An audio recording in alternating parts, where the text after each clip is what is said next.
hati. Seperti yang terjabar dalam satu pepatah, tak ada manusia yang sempurna, dan itu mutlak adanya. Sebab kesempurnaan seorang manusia adalah insan yang lengkap dengan segala kelebihan dan kekurangan pada dirinya. Ketika para bijak mengkategorikan jenis-jenis manusia sebagai insan, maka dihasilkan 3 jenis kelompok. Pertama, insan berhati baik. Kedua, insan berhati campuran. Ketiga, insan berhati buruk. Ternyata para bijak mengkategorikan jenis-jenis manusia tidak pernah dari fisik mereka, melainkan hanya lewat segumpal darah yang mengeram di dalam dada, di bawah paru-paru, di atas lambung. Medis menyebutnya sebagai jantung. Psikologi menamainya sebagai hati.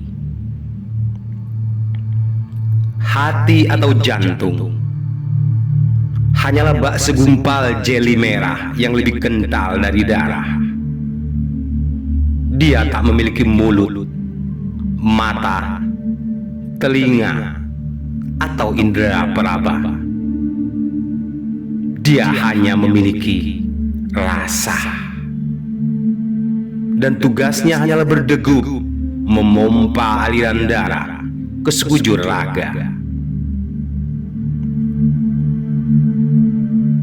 Bila unsur rasa yang memenuhi hati dari unsur baik, maka dia akan memompa aliran darah yang baik ke sekujur tubuh, seraya menawarkan racun-racun keburukan yang menjangkiti badan, hingga akan baiklah kondisi keseluruhan dari sang badan.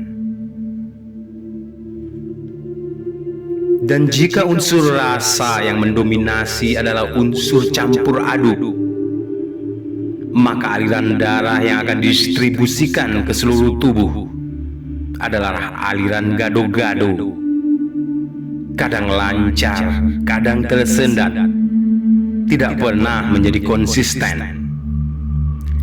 Namun ketika unsur rasa dari unsur buruk yang mengeram dalam ruang hati, semburat-semburat darah yang dipompanya hanyalah aliran virus dan bakteri ke sekujur tubuh, maka setiap anggota badan yang sakit akan semakin parah dan penuh racun.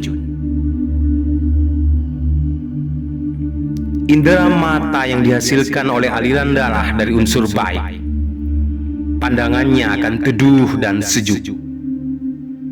Indera mendengar yang selalu dijaga untuk tidak selalu kepo pada hal yang bukan menjadi ranahnya. Indera penciumannya hanyalah tentang aroma wewangian. Dia tak tahan dan akan segera menghindar bila menghirup bau tak nyaman. Indera lesan yang akan selalu terkendali untuk tak melontarkan kata yang acap melukai perasaan, dan tidak berpihak pada diri sendiri belaka. Indera peraba yang selalu meraba hal baik dan meringankan buat yang lain. Jari jemarinya menghasilkan karya-karya yang tak hanya berguna buat diri sendiri, namun bermanfaat bagi yang lain. Seluruh indera yang dihasilkan dari aliran darah campur aduk, berawal dari mata, telinga, hidung, mulut, dan peraba, semuanya acap kali bersifat abu-abu. Prinsipnya lemah dengan idealisme yang terombang-ambing. Dia selalu bingung dalam kebimbangan di setiap kesulitan yang dihadapinya. Maka segala hal yang menjadi keputusannya adalah beresiko bagi dirinya sendiri dan orang lain. Panca indera yang dihasilkan oleh aliran darah dari unsur buruk. Indera melihatnya akan selalu sinis, penuh curiga, dan selalu berprasangka buruk pada orang lain. Memata-matai siapapun dengan segala penyamarannya, sementara dirinya akan selalu merasa bersih tanpa celah. Dia meyakini hal itu adalah kekuatan yang harus dia pegang teguh agar dia bisa selalu waspada dan terus bertahan. Indera mendengarnya hanyalah untuk menguping hal-hal remeh yang bukan merupakan kafling dirinya. Dia akan sangat sensitif dan menjadi overaktif bila mendengar sedikit saja tentang kelemahan dirinya dibahas orang lain. Sementara apa yang sejauh itu dia lontarkan dan menyakiti perasaan yang lain, dia anggap sebagai satu keharusan agar orang lain bisa berintrospeksi, sedangkan dia menutup diri. Indera menciumnya hanyalah untuk membaui aroma tak sedap tentang yang lain. Sementara aroma wangi dia klaim hanyalah untuknya sendiri. Aroma tak sedap yang dia lempar untuk menyindir orang lain, dia anggap hanyalah untuk sekedar menghibur diri. Dan dia akan meledak bila membau yang lain meski sedikit memantik api.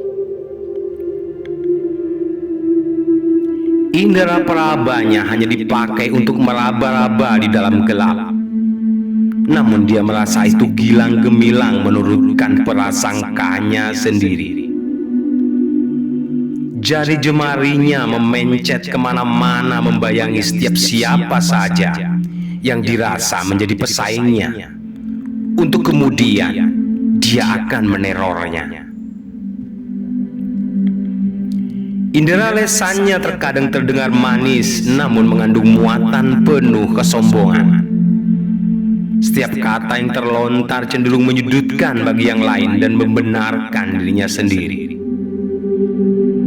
Dia tidak pernah peka dan berpikir apakah lontaran nada yang diucapkannya akan menyakiti orang lain atau tidak. Yang dia hanya tahu, dia dan apa yang dicetaknya sajalah yang harus selalu benar. Segala yang dibicarakannya selalu bernada memaksa orang lain untuk mengikuti kehendaknya, sedangkan dia tak pernah sadar akan posisi dirinya sendiri. Semoga kita semua akan selalu sadar dan bijaksana, mengerti diri dengan segala kekurangan dan kelebihannya.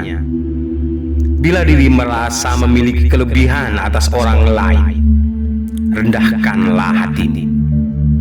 Niscaya itu akan menjadi kemuliaan untukmu.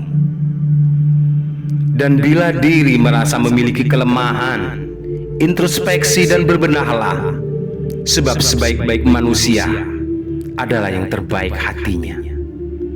Dan seburuk-buruk seorang insan adalah dia yang terburuk hatinya pula. Salam.